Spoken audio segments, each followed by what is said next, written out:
هسه أي قدر لم يكن في عهد رسول الله؟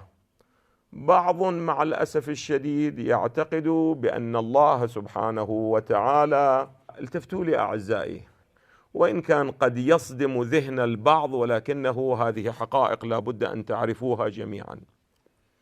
بعض يقول أن الله سبحانه وتعالى أنزل قرآنا في 3 مجلدات، ولكن بقي بأيدينا كم مجلد مولانا؟ مجلد واحد فقط.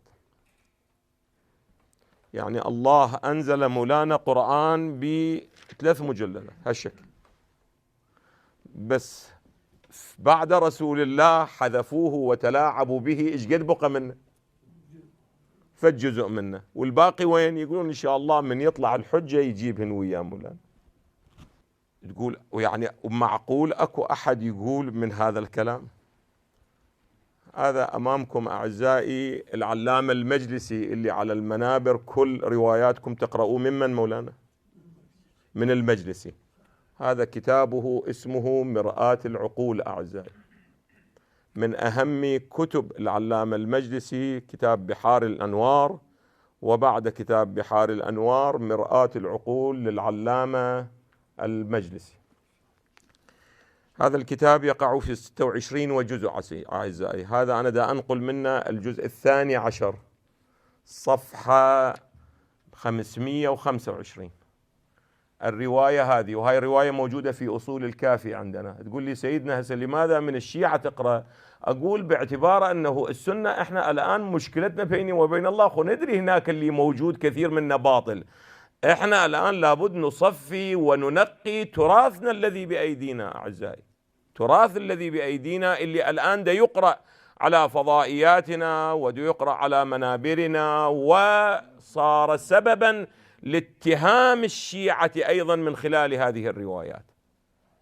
الرواية هذه الرواية عن أبي عبد الله الصادق عليه أفضل الصلاة والسلام قال إن القرآن الذي جاء به جبرائيل إلى رسول الله صلى الله عليه وآله 17,000 آية مولانا.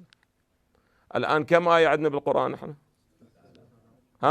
6,000 وكسر. يعني كم آية محذوفة من القرآن؟ يعني 11,000 آية محذوفة في القرآن. هذا كتاب من أهم كتبنا. هسه يا ليت أنه في ذيل هذه الرواية كان يقول هذه الرواية نحن لا نعتقدها ولا لا نعتقد بها ولا نقبل سندها، وهي مخالفة لأصول العقيدة عندنا. انظروا ماذا يعلق على الرواية. يقول أولا فالخبر صحيح، إذن يقبل أن الخبر ما هو؟ صحيح.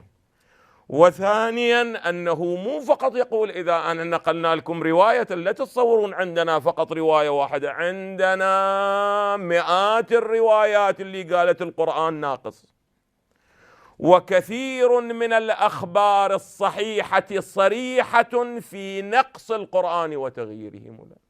فإذا أنت هذا القرآن الذي تعتمده يعتمد عليه بعد أو لا يعتمد عليه؟ لما كان ناقصا وكان مغيرا يمكن قبوله أو لا يمكن قبوله؟ شوفوا من هنا يدخلون الآن، تجدون أنتم الفضائيات المعادية لمدرسة أهل البيت يستندون إلى ماذا؟ يستندون إلى هذه النصوص.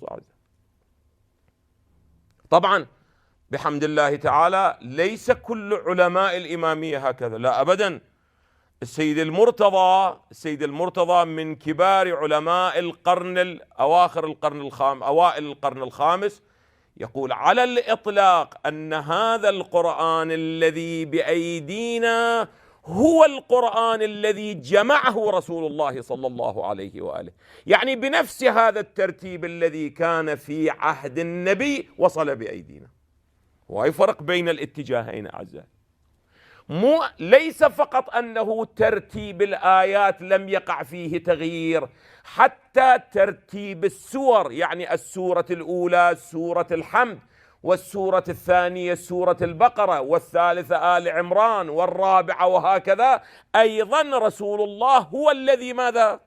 رتب ذلك. يعني كأن هذا المصحف الذي الآن نحن نقرأ فيه هو المصحف الذي كان يقرأه المسلمون في عهد من؟ في عهد رسول الله صلى الله عليه وآله.